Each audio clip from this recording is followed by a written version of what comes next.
Hello students. Uh, we were doing the chapter of health agencies, unit 10. Okay. So in first chapter I have given the introduction. In the second part, the topic of WHO I have taught in the video, and this is the third part of this same chapter. Okay, and today's topic is UNFPA. Okay so UNFPA का क्या मतलब होता है? United Nations fund for population activities. Okay, ये क्या है? Full form है UNFPA. ये क्या है? एक हेल्थ एजेंसी है. ओके, हेल्थ एजेंसी है, वो भी क्या है? ये वर्ल्ड लेवल पे, यानी कि United Nations populations. Okay, United Nations fund for population activities. So ये कब इंट्रोड्यूस हुआ था? तो was introduced as a trust fund on 11th July 1967. Okay, UNFPA है वो क्या है? एक ट्रस्ट फंड है जो कि इंट्रोड्यूस्ड हुआ था इन 11th July 1967, which is actually began its operation in 1969. Okay, and इसका जो ऑपरेशन है वो लागू हुआ था, मतलब स्टार्ट हुआ था ऑपरेट होना in 1961. Its administration was entrusted to UNDP. Okay, इसका जो एडमिनिस्ट्रेशन है वो किसके साथ कोलैप्स है? मतलब किसके साथ में जुड़ा हुआ है? तो UNDP. ओके, UNDP क्या होता है? United Nations development programme. Okay, वो ये टॉपिक UNDP है, वो भी इसी सेम चैप्टर में आएगा. ओके, सो UNDP के साथ में ये कोलाज हुआ है. In 1971, the General Assembly acknowledged that UNFPA should play a leading role within UN system in promoting population program. Okay, तो UNFPA है वो क्या है? एक लीड रोल में है. कहाँ के? UN सिस्टम में. ओके, जिसमें कि जो पॉपुलेशन प्रोग्राम जो एक्टिविटी है उसको ये प्रमोट करता है. Okay, UNFPA. Next is UNFPA, the United Nations Population Fund, is a international development agency. Okay, ये क्या है? एक international development agency है who promote the right of every woman, man, child to enjoy the health and equal opportunities. Okay, men, women, child है, इन सबको equal opportunities देते हैं to fulfill their life. UNFPA supports country in using population data for policies program to reduce poverty and to ensure that to every pregnancy is wanted and every child is safe. Okay, तो apart from development programme जो UNFPA है वो जो child protection है. Okay, और child protection plus जो poverty reduction है उसके लिए भी काम करता है. ओके, जिसमें कि प्रेग्नेंट वुमेन और जो न्यूली चाइल्ड बर्थ है उसको क्या करते हैं? उसको सेफली हर एक चीज़ प्रमोट करने के लिए, उनका हेल्थ है, उनका लाइफ है, उसको प्रमोट करने के लिए वो लोग अपने पॉलिसीज़ को बनाते हैं. Okay, next is every young person is free of HIV and every girl and women is trained with dignity and respect. Okay, साथ ही साथ में ये लोग जो HIV जो पेशेंट है उसको फ्री ट्रीटमेंट ओके वो प्रोवाइड करवाते हैं. प्लस अगर जो भी HIV है, जिन भी पेशेंट को अगर HIV है तो उस यंग पर्सन को वो लोग इक्वली राइट्स प्रोवाइड करते हैं. प्लस कोई भी गर्ल्स है ओके और वुमेन है उसको डिग्निटी एंड रिस्पेक्ट, ये क्या है? ये उनके पॉलिसीज़ में आता है. ओके, तो ये क्या है? UNFPA की बेसिक एक्टिविटीज़ है जिस पे ये लोग फोकस करते हैं. Okay, next is core area of focus, यानी कि जो UNFPA है उसका कोर यानी कि जो मेन फोकस क्या क्या है? तो there are 3 main core area of work. First is reproductive health, second is gender equality and third is population and development strategies. Okay, तो ये जो UNFPA है वो टोटल 3 कोर एरिया पे काम करते हैं. रिप्रोडक्टिव हेल्थ पे, जेंडर इक्वालिटी पे एंड पॉपुलेशन डेवलपमेंट पे. ओके, तो फर्स्ट इज़ रिप्रोडक्टिव हेल्थ. तो रिप्रोडक्टिव हेल्थ में वो लोग का क्या योगदान होता है UNFPA वालों का? तो UNFPA assist government in delivering sexual and reproductive health care throughout the life cycle of women, and area of assistance include family planning, antenatal and safe delivery, postnatal care, prevention and appropriate treatment of infertility. Okay.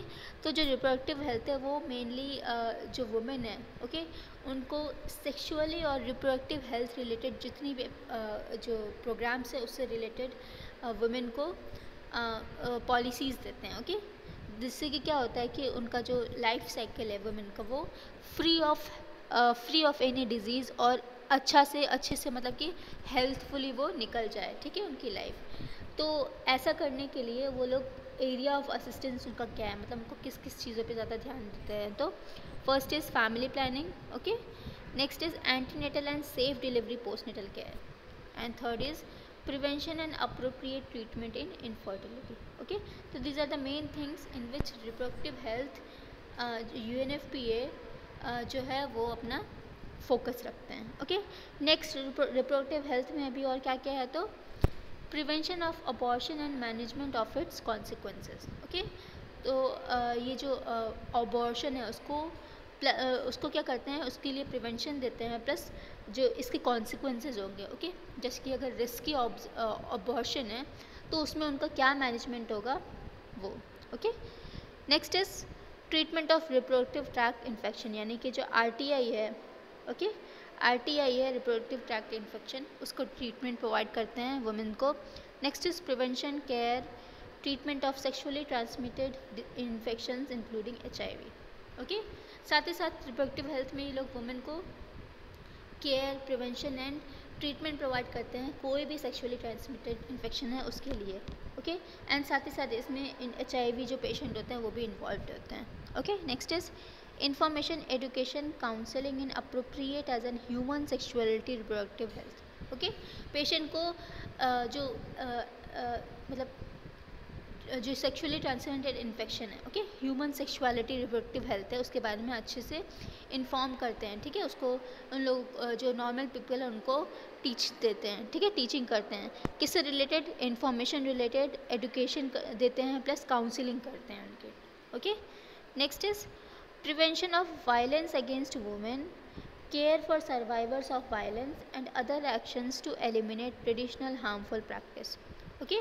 Next वो लोग क्या provide करते हैं, जो prevention होता है, violence होता है वुमेन के अगेंस्ट, उससे रिलेटेड अपना योगदान देते हैं, plus care for survivors of violence, यानी कि जो वायलेंस के सर्वाइवर्स हैं, ओके, उनके लिए क्या करते हैं, एक स्ट्रिक्ट पॉलिसीज़ बनाते हैं जिससे कि जो हार्मफुल प्रैक्टिस है वो सोसाइटी में ना हो, okay. And now next is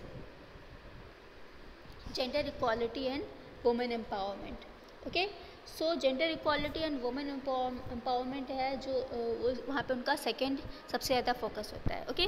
क्योंकि अगर वुमेन एंड मैन इक्वल नहीं है तो it would be a great disaster in the society, okay. So gender equality and women empowerment, so UNFPA gender framework incorporates 4 strategic links that address critical factors underlying inequalities and right of violence, okay. तो according to gender equality and women empowerment, UNFPA है वो gender related जितने भी framework है और strategic linkages है, ठीक है, इसके ऊपर critical जो points है वहाँ पे ये लोग अपना strategic plan करते हैं, okay, जिससे कि जो violence related cases है वुमेन के अगेंस्ट उसको वो लोग टाइम पे ही निपटा सकें, ओके। प्लस गर्ल्स एजुकेशन है, women's economic empowerment and women political participations, यानी कि हर एक फील्ड में, चाहे वो जॉब का फील्ड हो, चाहे वो एजुकेशन हो या फिर कोई भी हो, ठीक है, बैटल फील्ड हो, तो वहाँ पे वो वुमेन को एक जैसा ही प्लेस देते हैं जैसे कि मेन का होता है, ओके। एंड इससे क्या होता है कि balancing of reproductive and productive roles, इससे क्या होता है दोनों जेंडर यानी कि मेन है और वुमेन है दोनों के बीच में ही जो एक क्वालिटेटिव एंड प्रोडक्टिव रोल होना चाहिए उसका स्थापना होता है, ओके। इसीलिए gender equality and women empowerment are their second main point where they focus most, okay. Now next is population and development strategies, okay.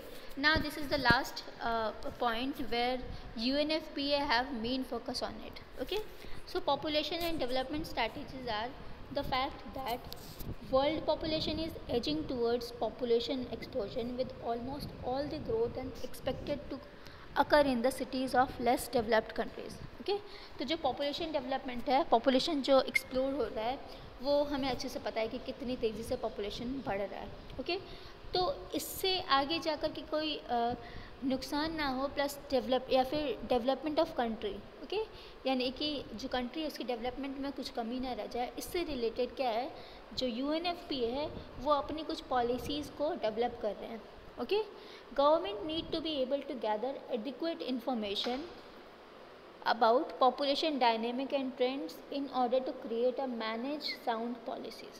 Okay, तो जो गवर्नमेंट है वो क्या कर रहे हैं, कुछ ऐसे एडिक्वेट इन्फॉर्मेशंस को कलेक्ट करके लोगों में बांट रहे हैं, जिससे कि जो डायनेमिक्स है, ओके, कि क्यों पॉपुलेशन चेंज हो रहा है, इतना ज़्यादा बढ़ रहा है, एक्सप्लोड हो रहा है, ठीक है, ये क्यों हो रहा है, इसको मैनेज करने के लिए वो लोग न्यू पॉलिसीज़ है, पॉलिटिकल विल्स है, प्रोग्राम्स है, उसको ज़्यादा से ज़्यादा डेवलप कर रहे हैं, जिससे कि जो फ्यूचर नीड्स है, क्योंकि अगर पॉपुलेशन बढ़ रहा है दैट मीन्स आगे जाकर के फ्यूचर में सबके लिए सब कुछ चीज़ें नहीं हो पाएगा, जैसे कि प्रॉपर अमाउंट ऑफ प्रोडक्टिव जो फूड होता है वो सबके लिए अवेलेबल नहीं हो पाएगा अगर इस तरह से पॉपुलेशन बढ़ा।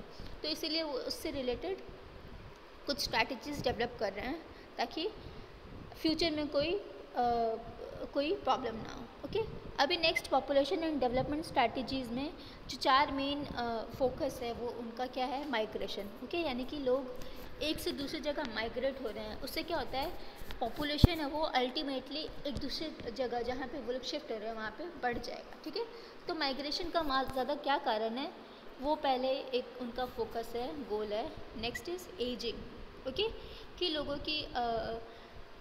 की जो एक्सपेक्टेशन ऑफ लाइफ है। ओके, जैसे कि मैंने लास्ट चैप्टर में आप लोगों को पढ़ाया था वाइटल स्टैटिस्टिक्स में कि एक्सपेक्टेशन ऑफ लाइफ इंडिया में कितनी है और बाकी कंट्रीज़ में कितनी है। ओके, तो एजिंग को भी दिख रहा है कि लोग ज़्यादा से ज़्यादा अपना लाइफ को जी सकें। ओके, लोग ज़्यादा से ज़्यादा उनका जो एक्सपेक्टेशन ऑफ लाइफ है उसको इंक्रीज़ किया जाए, तो ये कैसे होगा, ठीक है, मतलब कि उसको प्रोडक्टिव लाइफ दे करके ही हो सकता है। Next is climate change. Okay, तो अगर पॉपुलेशन एक्सप्लोर हो रहा है तो यानी कि आगे जाके फ्यूचर प्रॉब्लम है वो क्या हो सकता है, क्लाइमेट चेंज हो सकता है। ओके, नेक्स्ट इज़ अर्बनाइजेशन, यानी कि शहरीकरण। ओके, तो अगर इस तरीके से लोग ज़्यादा से ज़्यादा माइग्रेट होंगे एक जगह से दूसरी जगह, ठीक है, तो क्या होगा, अर्बनाइजेशन है वो, शहरीकरण है वो बहुत ज़्यादा बढ़ जाएगा। ओके, और शहर में बहुत ज़्यादा पॉपुलेशन बढ़ेगी, इससे क्या होगा, बहुत सारे हेल्थ रिलेटेड प्रॉब्लम, पॉवर्टी है, वो सब कुछ बढ़ सकता है। ओके, तो ये क्या है, मेन फोकस है पॉपुलेशन एंड डेवलपमेंट स्ट्रैटेजीज़ का। ओके, तो ये क्या था, UNFPA का